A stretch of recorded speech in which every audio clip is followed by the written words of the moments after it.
What's up YouTube, Capital G here, doing another episode of Hidden Gems. Now this hidden gem popped up over the weekend and I was immediately asked to do an episode on it. I figured, ask Capital G and you shall receive. So the card is Wild Tornado. It's a normal trap, and for those of you guys who are unfamiliar with it, let me go ahead and read the effect. Select one face-up card in the spell or trap zones and destroy it. The controller of the destroyed card can then set one spell or trap card from their hand.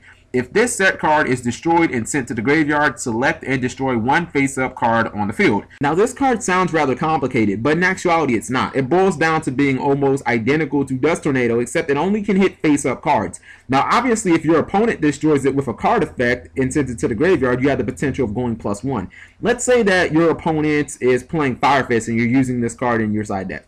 Well, you can side this in. Obviously, we know the most important card in their deck is Fire Formation Tenki because it's what gets the deck rolling. So, when your opponent activates that Tenki, you're just going to want to chain Wild Tornado, targeting the Tenki, and before Tenki can resolve, it's going to be destroyed by Tornado. So, again, it's pretty much identical to Dust Tornado. Now, obviously, you can hit important cards like Fire Formation Tensu as well. Here's the bonus, and here's where this card gets really interesting. Let's say your opponent already has the Fire Formation Tenki active, and they summon something like Gorilla, and they target this while it's face down. Yes, it gets destroyed, however, they lose their Gorilla too. Wild Tornado is also really good against decks like Dark World and Gravekeepers, decks that have a high reliance on field spells. You know, they want to keep those on the field for the majority of the game. As soon as they activate Gates or Necro Valley, you can just go 1-for-1. You look at a deck like Dark World, a lot of times they will side deck in copies of Skill Drain or Dark Smog. Those are more 1-for-1 opportunities. I know a lot of Gravekeepers run Fiendish Chain, so there's more 1-for-1 opportunities there too. The fact that your opponent gets to set a card is pretty much irrelevant because, I mean, a lot of times if they're activating their field spell,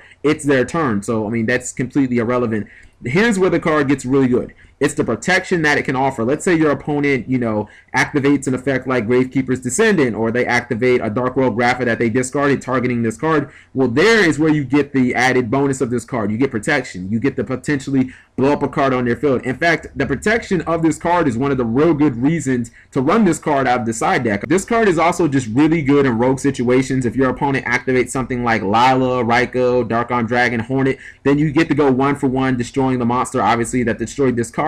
But if you're playing something like Mermill, then you have, you know, some rogue opportunities to get it in, basically. If your opponent destroys this card with Marksman, maybe they have something on the field, you can blow it up. Or if your opponent tries to activate the Abyss Spear, just chain it to this and it's destroyed. So I think that Wild Tornado actually has some really good practical applications. Not saying it's the most glamorous or glorious or versatile side deck, but if you're playing against a deck that runs field spells, you know you're going to have good 1-for-1 opportunities. If that deck like Dark World or Gravekeepers uses Destruction, I guess you could throw Fire Fist in there with Fire Fist Gorilla. If they use Destruction, you have the potential of going 1-for-1. This is the card that punishes blind MS Ting. It can fight against, you know, heavy storms like that. If your opponent has a monster and this card gets heavy, you get to blow the monster up. And, you know, the way that windups won YCS Miami, if windups are going to be played in the next format where they're still running 3 copies of Factory and, you know, potentially running 2 and 3 copies of Fiendish Chain, then, you know, even you can get it in against windup. So, you know, I think that this card is actually pretty decent right now. So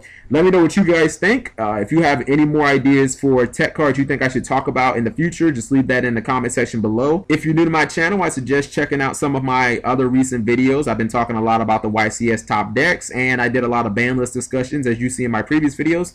Thank you guys for watching as always. If you haven't subscribed yet, go ahead and do that, and I'll talk to you later.